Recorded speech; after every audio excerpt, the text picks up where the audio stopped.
Hello जी। तो आज के 5वीं वीडियो में हम बात कर लेते हैं बजाज फाइनेंस के बारे में। आप देखो, बहुत ही बड़ा एनबीएफसी कंपनी है और पिछले पास्ट में बहुत अच्छा रिटर्न भी बना के दिया। बट इसकी वजह से हमें ये स्टॉक बिल्कुल भी नहीं लेना है। पास्ट में इसने कुछ भी किया उससे हमें मतलब नहीं है। आगे क्या होने वाला है हमें उस पर ध्यान देना है।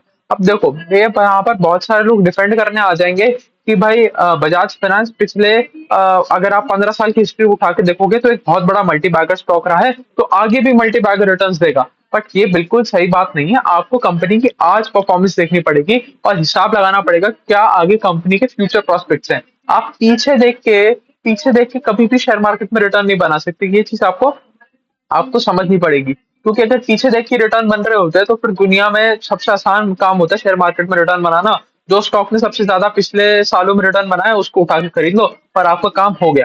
तो अच्छी कंपनी हो सकती है, बट क्या उसी रेट पे ग्रो करेगी जिस रेट पे पहले ग्रो किया करती थी?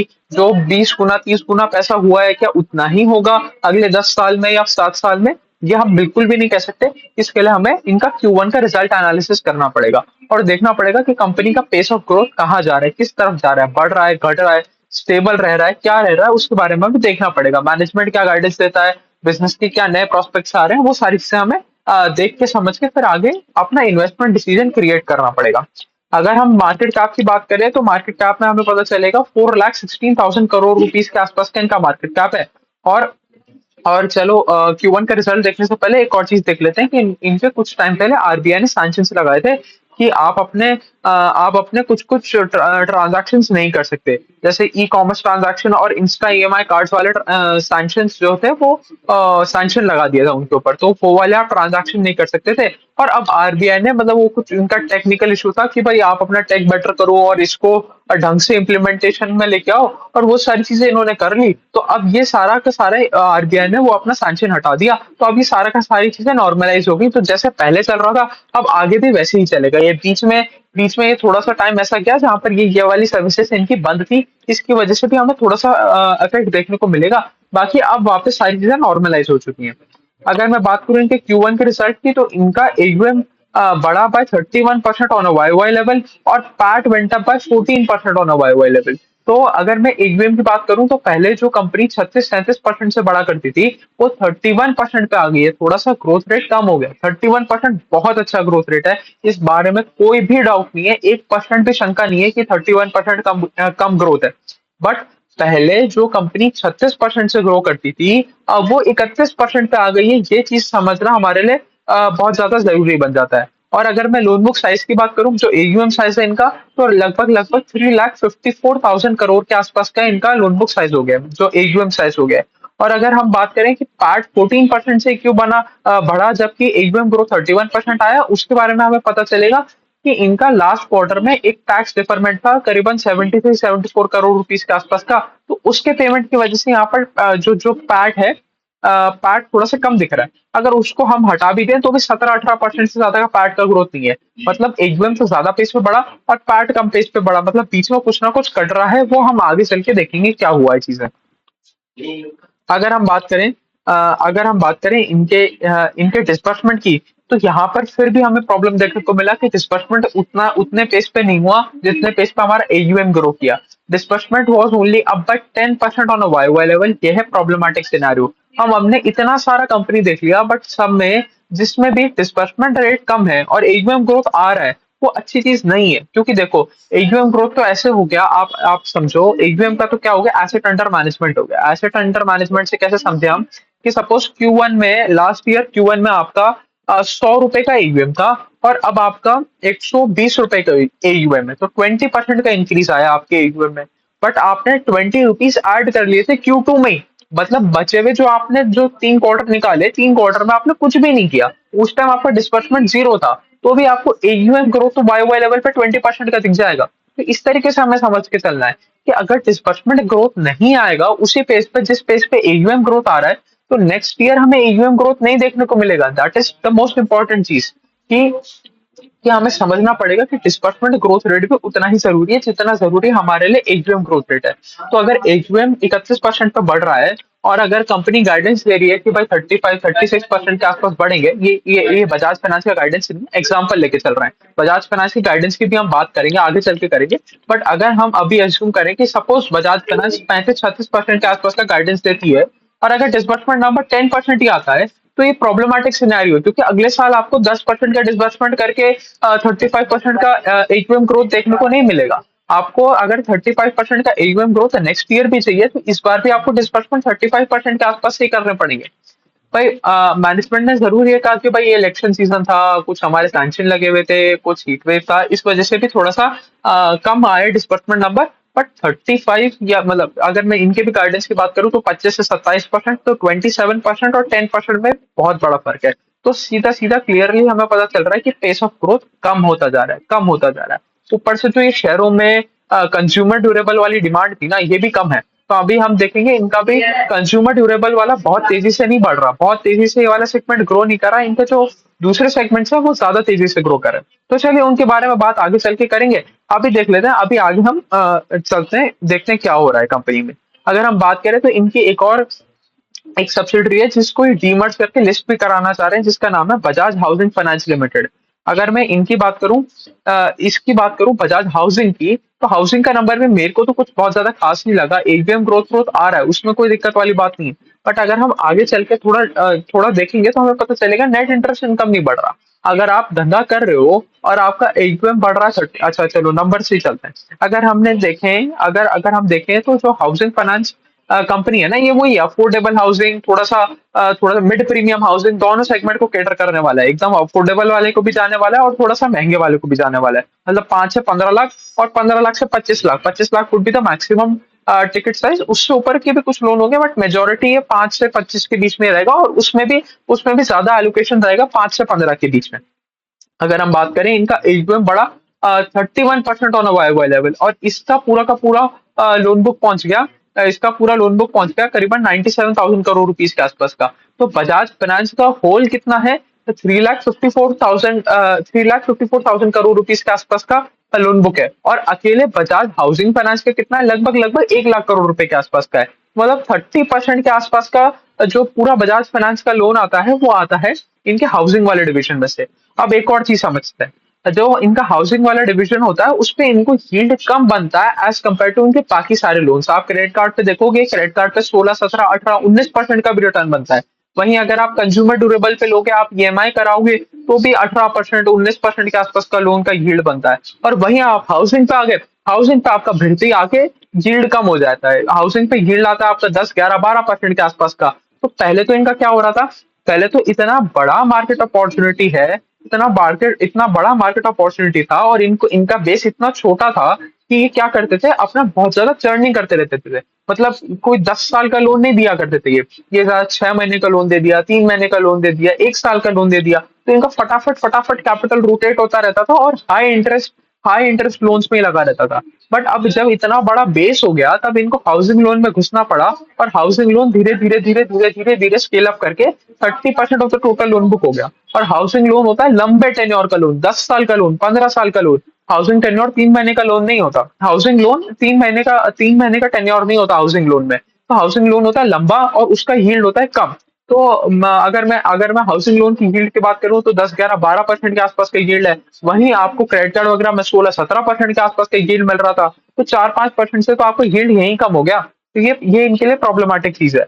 अगर मैं और भी बात करूं, तो चलो आपने आपने 1 लाख करोड़ रुपए के आसपास का, 97,000 करोड़ रुपीस के आसपास का एयूएम बना लिया अपने हाउसिंग फाइनेंस कंपनी में। आपने 31% के आसपास का एयूएम ग्रोथ भी लिया है। बट अगर आपके जैसे हम नेट इंटरेस्ट इनकम में झांक के देखेंगे, तो पता चलेगा सिर्फ 10% का इंक्रीज आया। एयूएम बढ़ रहा है 31% से, नेट इंटरेस्ट इनकम बढ़ रहा है आपका 10% से। इधर कितना बड़ा प्रॉब्लमेटिक चीज है कि आपका जो आप लोन बढ़ा रहे हो, सीधा सीधा आपके नेट इंटरेस्ट इनकम में रिफ्लेक्ट नहीं हो रहा। तो एक एक यहाँ पर भी हमें प्रॉब्लमेटिक चीज देखने को मिलती है इनके बजाज हाउसिंग वाले में। कंपनी नो डाउट अच्छा है, ब्रांड वैल्यू है, बजाज का नाम है, सब कुछ है। बट अगर हम नंबर्स पे देखने जाएं, तो इससे अच्छी हाउसिंग फाइनेंस कंपनी हमारे पास मार्केट में अवेलेबल है। हमने बहुत सारी हाउसिंग फाइनेंस कंपनी पढ़ी भी है। अगर मैं बात करूं, अगर अगर हम बात करें होम फर्स्ट या एप्टेस की, ये भी 30-35% के आसपास से ग्रो कर रहे हैं, और इनसे बजाज हाउसिंग से बेटर रिजल्ट लेके आ रहे हैं। तो अगर इनको डीमर्ज भी करते हैं तो अगर इससे बेटर कंपनियां हमारे पास फिर भी अवेलेबल रहेंगी। बट अगर ये लोग इसको डीमर्ज करेंगे तो जरूर इनके लिए वैल्यू अनलॉकिंग होगा। बजाज फाइनेंस के पास पैसा आएगा जो जो इनकी मदद करेगा। इनके जो डीमर्जर होता है, डीमर्जर किसी भी कंपनी के लिए एक अच्छी चीज है, क्योंकि क्योंकि आपने एक अपने अंडर की एक सब्सिडरी बाहर लिस्ट कर दी मार्केट में, तो वो आपके लिए अच्छा है, क्योंकि आपके इंटरनली पैसा आया और उस कंपनी को भी एक अच्छा वैल्यूएशन मिलेगा, क्योंकि वहां पर तो 3 मल्टीपल्स में वैल्यूएशन मिलेगा ना। तो ये काम तो अच्छा है, बट जो नंबर्स हैं उसके भी वो कुछ खास नहीं है, कुछ खास नहीं है। अगर मैं बात करूं इनकी गाइडेंस की, अच्छा उससे उससे पहले एक बार हाउसिंग फाइनेंस भी पूरा कर लेते हैं। तो हमने देखा नेट इंटरेस्ट इनकम बढ़ा उससे सिर्फ 10% से, टोटल इनकम बढ़ा बाय 16% और पैट बढ़ा सिर्फ 20% से। अब सिर्फ 20% क्यों बोला? क्योंकि एयूएम ग्रोथ था 31% का। 31% के एयूएम ग्रोथ पे आपने सिर्फ 20% का पार्ट बढ़ाया, आपको कोई ऑपरेटिंग लेवरेज नहीं मिला। ऑपरेटिंग लेवरेज छोड़ो, आपको ऑपरेटिंग डी लेवरेज हुआ। अगर मैं कहता हूँ 31% की एयूएम ग्रोथ पे आप 30% का भी पार्ट ग्रोथ दिखाते तो still that was reasonable. But आपने 31% की एयूएम ग्रोथ पे 20% का पार्ट ही दिखाया। अब आ जाते हैं हम इनके गाइडेंस पे। अब इन्होंने गाइडेंस कम कर दिया है। पहले जो ये 35% के आसपास से ग्रो करने का गाइडेंस देते थे, अब उस गाइडेंस को इन्होंने घटा दिया और कह दिया है कि 25 से 27% के बीच में हम ग्रो करेंगे। और देखो, decreasing guidance is never a good sign for a firm. अब चाहे वो किसी भी रीजन से हो, चाहे वो हेडविंड्स आ रही हो इस वजह से हो, चाहे वो इंडस्ट्री खराब हो रही हो इस वजह से हो, चाहे वो कंपनी के फाइनेंशियल खराब हो रहे हैं इस वजह से हो, चाहे बजाज फाइनेंस के केस में ऐसा कुछ भी नहीं है, बेस बढ़ा है इसलिए कम हो रहा है तो उस वजह से हो। हमें कुछ मतलब नहीं है बेस क्या आ रहा है। अगर आपका बेस बढ़ रहा है तो वो आपकी प्रॉब्लम है, शेयर होल्डर की बिल्कुल नहीं है। शेयर होल्डर जहां पर 35% का ग्रोथ है वो वापस वहां पर चला जाएगा। ये इसमें इसमें आप कोई बहानेबाजी कर नहीं सकते कि भाई अब मेरा 3.5 लाख करोड़ रुपए के आसपास का एयूएम हो गया और इतना बड़ा मेरा बेस हो गया तो अब मेरा पेस ऑफ ग्रोथ घटेगा। अगर आपका पेस ऑफ ग्रोथ घटेगा तो आपको जो पहले एक महंगा वैल्यूएशन मिलता था, आपको महंगा वैल्यूएशन नहीं मिलेगा। ये सीधी सीधी क्लियर कट चीज है, इसमें इसमें कोई इसमें कोई दो राय ही नहीं है। अगर हम बात करें इनके इनके ग्रॉस एनपीए नेट एनपीए की गाइडेंस की, अच्छा पैट की गाइडेंस की, पैट कहते हैं 23 to 24% के बीच में बढ़ाएंगे, मतलब कोई ऑपरेटिंग लेवरेज की बात नहीं करते कि भाई 25-26% से हमारा एयूएम बढ़ेगा, 23-24% से हमारा पैट बढ़ेगा और ग्रॉस एनपी रहेगा हमारा 1.2 to 1.4% के बीच में। और हमारा आरओए रहेगा 4.6 से 4.8 के बीच में और आरओई रहेगा 21 से 23 के बीच में।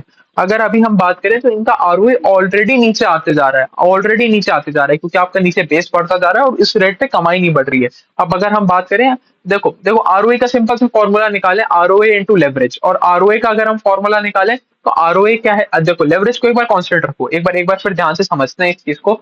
आरओई क्या है? ROE is ROA into leverage. दो कंपोनेंट है हमारे पास, एक आरओए है, एक लेवरेज है। अब एक बार आरओ लेवरेज को कांस्टेंट पकड़ते हैं और आरओए को समझते हैं, आरओए को ब्रेक डाउन करते हैं। तो आरओए क्या है? Net income divided by debt plus equity. देखो आराम से तसल्ली से समझेंगे, कोई जल्दबाजी नहीं। अगर हम बात करें आरओए को ब्रेक डाउन करने की कोशिश करें तो हमें पता चलेगा आरओए का फॉर्मूला है टोटल इनकम, नेट इनकम, जो पैट आ रहा है, पैट डिवाइडेड बाय कितना आपने उधार ले रखा है डेट, प्लस कितना आपने अपना पैसा बिजनेस में लगा रहा है, प्लस इक्विटी। ये सारे नंबर आपको कोई कैलकुलेट करने की जरूरत नहीं है, आपको आरओए का नंबर सीधा सीधा मिल जाएगा। बट हम समझ रहे हैं ये ऊपर नीचे क्यों हो रहा है, जो आरओए है वो घट बढ़ क्यों रहा है, जो जो हमारे फाइनली जाके आरओई को इफेक्ट करेगा, क्योंकि आरओई का नंबर हमारे लिए बहुत ज्यादा इंपॉर्टेंट है। तो ROE is total income PAT divided by debt plus equity. अब समझते हैं, जो आपका आपने अपना लोन बुक बढ़ाया तो डिनोमिनेटर आपका बढ़ गया, और जिस रेट से आपका लोन बुक जो डिनोमिनेटर था वो बढ़ा, जैसे अगर मैं बात करूं 31% से बढ़ा पूरी कंपनी के लिए, तो 31% से आपका डिनोमिनेटर बढ़ गया। बट आपका जो न्यूमरेटर था, न्यूमरेटर 31% से नहीं बढ़ा, वो सिर्फ 14% से बढ़ा। तो ओवरऑल लेवल पे अगर हम बात करें तो आपका जो जो आरओए है वो नीचे आ गया। अब अगर आरओए नीचे आ गया और अज्यूमिंग कांस्टेंट लेवरेज, तो हमें क्या पता चलेगा? आपका आरओई नीचे आ गया। यही यहाँ पर प्रॉब्लम हो रहा है कि जो पहले 25, 26, 27% का आरओई था, अब वो घट के 20% से भी कम आ गया है। और मैनेजमेंट कह जरूर रहा है कि हम इस आरओई को वापस ऊपर की तरफ लेके जाएंगे, बट वो भी 28, 29%, 30% के आरओई की बात ही नहीं करते। वो भी ये कहते हैं कि 21 से 23% के बीच में लेके जाएंगे। देखो बहुत बढ़िया बिजनेस है, बहुत पैसा बनाया है बिजनेस ने, बट बहुत पिछले टाइम में पैसा बना है ना। अगर पिछले टाइम में पैसा बना है उसके लिए हम आज बिजनेस नहीं खरीद सकते, ये चीज हमें समझने की जरूरत है। अब आ जाते हैं कंपनी के नंबर्स पे। कंपनी ने कंसोलिडेटेड लेवल्स पे क्या नंबर पोस्ट किए उसके बारे में थोड़ी सी जानकारी ले लेते हैं। हमें पता चलेगा net interest income went up by 29% on a Y level. देखो अच्छी चीज है। देखो अब इसी को कंपेयर करेंगे हम बजाज के हाउसिंग वाले डिवीजन से। हाउसिंग वाले डिवीजन में एयूएम ग्रोथ कितना आया था? 31% का। और जो हमारा नेट इंटरेस्ट इनकम है वो कितने से बढ़ा था? मात्र 10% से बढ़ा था। वहीं हम कंसोलिडेटेड लेवल पे देखेंगे तो जो जो हमारा एयूएम है, एयूएम बढ़ा कुछ 31% के आसपास से ही, सेम लेवल पे एयूएम बढ़ा। बट जो हमारा नेट इंटरेस्ट इनकम है वो भी आसपास के लेवल पे बढ़ा, 29% से एयूएम बढ़ा। तो ये ऐसा ही होना चाहिए आपके बजाज बजाज हाउसिंग वाले में। तो हाउसिंग वाले में तो सिर्फ 10% की नेट इंटरेस्ट इनकम की ग्रोथ देखने को मिल रहा है हमें। अगर हम बात करें ऑपरेटिंग प्रॉफिट की, ये सारे नंबर चल रहे हैं कंसोलिडेटेड लेवल पे, मतलब सारा जोड़ जाड़ के पूरी कंपनी ने जो भी काम किया उसके हिसाब से हम बता रहे हैं। Operating profit went up by 28% on a Y level. PAT went up by 26% on a Y level. और और अगर हम बात करें कि कौन कौन से मेन कंट्रीब्यूटर्स हैं, तो हमें पता चलेगा मॉर्टगेज लोन्स 30% है। मॉर्टगेज लोन्स क्या हो गए? यही वाले लोन्स जो आपके जो आपके होम लोन वाले लोन्स हैं, ये जो बजाज हाउसिंग करता है वो अब 30% कंट्रीब्यूट करता है। और और उसके बाद आ जाते हैं urban B to C loans मतलब अब आप किसी भी सपोज ग्रेट ईस्टर्न के शोरूम में गए, ग्रेट ईस्टर्न के शोरूम में जाके आपने एक वॉशिंग मशीन खरीदा। अब 30,000 का वॉशिंग मशीन था और आपने उसको ईएमआई में कन्वर्ट करा लिया through your Bajaj Finance card. तो वो हो गया आपका direct B to C urban customer. आप कोई भी कंज्यूमर ड्यूरेबल लेने गए और उसके आपने ईएमआई बनवा ली फ्रॉम बजाज फाइनेंस, तो वो आ गया आपका अर्बन बी टू सी वाला। तो अर्बन बी टू सी में कुछ खास ग्रोथ देखने को नहीं मिल रहा, क्योंकि हमें पता चल रहा है कि भाई थोड़ी हालत खस्ता है। और बी टू जो हमारे ये कंज्यूमर ड्यूरेबल वाले ब्रांड्स है, ये भी कोई अच्छा रिजल्ट पोस्ट कर नहीं रहे। तो वो कंट्रीब्यूट करता है सेगमेंट हमारा 20%। और अगर हम फास्टेस्ट ग्रोइंग सेगमेंट की बात करें, तो फास्टेस्ट ग्रोइंग सेगमेंट है हमारा गोल्ड का। और गोल्ड का सेगमेंट बढ़ रहा है by 75% on a Y level. और गोल्ड के सेगमेंट के लिए लोग स्पेसिफिकली गोल्ड गोल्ड ब्रांचेस भी खोल रहे हैं जिसमें सिर्फ और सिर्फ गोल्ड लेंडिंग करते हैं। तो ये अच्छी चीज है। बट वही है ना, अब इतना बड़ा बेस हो गया है, अब आपका कोई छोटा सेगमेंट है तो उसको ऑब्वियस सी बात है उसमें पेस ऑफ ग्रोथ ज्यादा होगा। बट वो पूरी कंपनी की ओवरऑल पेस ऑफ ग्रोथ पे कोई बहुत बड़ा फर्क डाल नहीं पाएगा। अब आप देखो गोल्ड लोन वाला डिवीजन बढ़ रहा है 75% से। बट 75% से बढ़ने के बाद भी पूरी कंपनी का ओवरऑल ग्रोथ तो 31% के आसपास ही है। और मैनेजमेंट गाइडेंस दे रहा है 25 से 27% की ग्रोथ का। अब देखो, अब ये पहले भी मैनेजमेंट यही काम करता था कि 35% का ग्रोथ का गाइडेंस देता था और 35% से ज्यादा डिलीवर करके आता था। अभी भी ये लोग यही करेंगे कि 25 से 27% के बीच का गाइडेंस दिया और इससे ज्यादा रेट पे ग्रो करेंगे। बट बात वही है कि आप 35-36% से ज्यादा तो ग्रो नहीं करेंगे ना। आपने एंड ऑफ द डे आपका गाइडेंस घटा और आपका एक्चुअल पेस ऑफ ग्रोथ भी घटा। तो घटता हुआ pace of growth is always a bad sign for a firm and for its shareholders. अगर हम एसेट क्वालिटी की बात करें तो बिल्कुल प्रिस्टीन एसेट क्वालिटी है। बजाज फाइनेंस जैसी फर्म में कभी भी एसेट क्वालिटी के टर्म्स में हमें दिक्कत देखने को ही नहीं मिलती। अगर हम बात करें फ्लैट ही रहा, कुछ एक बेसिस पॉइंट इधर एक बेसिस पॉइंट उधर, उससे कोई मतलब नहीं है। ग्रॉस एनपी नंबर, अगर हम बात करें, ग्रॉस एनपी नंबर था 0.86% के आसपास का और नेट एनपी नंबर था 0.38% के आसपास का। मतलब बहुत ही बढ़िया एसेट क्वालिटी टर्म्स में कभी भी इनमें हमें शिकायत करने का मौका मिलेगा नहीं। और अगर आरओए की बात कर लें तो 4.63% के आसपास का आरओए है, जो पहले करीबन करीबन 5.4% के आसपास का हुआ करता। तो आरओए में डिक्रीज देखने को मिला और आरओई में भी डिक्रीज देखने को मिला। जो करीबन 24% का आरओई होता था वो अब रह गया 19.6% के आसपास का ही आरओई। तो ठीक है, बजाज फाइनेंस की ये थी कहानी। अगर आपको सिर्फ और सिर्फ लार्ज कैप पकड़ना है, उसके अलावा बहुत सारे ऑप्शन है। अगर आप जैसे चोलामंडलम देखोगे, चोलामंडलम अच्छी रेट पे ग्रो कर रहा है, उसका pace of growth Bajaj Finance से ज्यादा है। देखो, कोई भी इन्वेस्टमेंट एडवाइस नहीं है, खुद दिमाग लगाएं, खुद इन्वेस्ट करें। बट यहाँ पर हम कंपैरिजन करने बैठे हैं तो कंपनी का नाम लेना ही पड़ेगा। आपका पैसा उस कंपनी में रहना चाहिए जो फास्टेस्ट पेस पे ग्रो कर रही हो। आपको मतलब नहीं है चाहे वो स्मॉल कैप है, मिड कैप है, लार्ज कैप है, कोई सा भी कैप है, कोई मतलब नहीं है। उसने पास्ट में क्या किया उससे भी कोई मतलब नहीं है। आपको देखना है फ्यूचर का। अगर आगे चल के कंपनी अपना ग्रोथ गाइडेंस बढ़ा रही है, अपना ग्रोथ नंबर्स ऊपर लेके जा रही है, आरओए आरओई ऊपर लेके जा रही है, तो then it is the then it is a great investment opportunity for you. और उसी उसी उसी उसी का कोई कंपेटिटर ऐसा है जिसने पास्ट में बहुत तगड़ा रिटर्न बना के दिया है, बट आगे अपना गाइडेंस कम करे जा रहा है, आगे अपना ग्रोथ ग्रोथ नंबर्स कम लेके आ जा रहा है, आपके आरओई नंबर्स कम होते जा रहे हैं, तो उससे कोई मतलब नहीं है उसने पहले पहले कितना पैसा बनाया था। आपका पैसा नहीं बनेगा, आपका पैसा तभी बनेगा जब वो आगे अच्छा परफॉर्म करेगा, पीछे की परफॉर्मेंस पे नंबर नहीं मिलेंगे। आप ये इसी तरीके की बात हो गई कि 10वीं के बोर्ड में बच्चा कह रहा है कि आप मेरा एट्थ और नाइन्थ का रिजल्ट देखो, आप मेरा 10वीं का रिजल्ट मत देखो, मेरे को उसके बेसिस पे नंबर दे दो। तो इसका कोई सेंस बनता नहीं है। तो चलिए, यही थी कहानी बजाज फाइनेंस की। आज हमने इसको भी कवर कर लिया, इसके बाद शायद एक वीडियो और बनेगा, शायद ही बनेगा, बट वो भी करके हम ये फाइनेंस स्पेस को धीरे धीरे खत्म करने की राह पे निकल चुके हैं। कुछ 8-9 कंपनी और बची हैं, वो भी कर लेंगे तो हमारा पूरा का पूरा फाइनेंस लेंडिंग वाला स्पेस खत्म हो जाएगा। और ये सारी की सारी चीजें आपको मेरे प्रोफाइल के हाइलाइट्स वाले सेक्शन में मिल जाएंगी। हम ऑलमोस्ट 125 से ज्यादा कंपनी कवर कर चुके हैं इस Q1 की में। और आगे चल के हम 500 से ज्यादा कंपनी कवर करने वाले हैं। तो देखते रहिए, जो प्रोफाइल का हाइलाइट्स वाला सेक्शन है उसमें आपको सारे के सारे अपडेट्स मिलते जाएंगे। और कोई भी क्वेश्चन हो तो डायरेक्ट डीएम करें, या नीचे वीडियो के नीचे कमेंट छोड़े, मैं रिप्लाई कर दूंगा। चलिए, अभी के लिए इतना रखें। Thank you.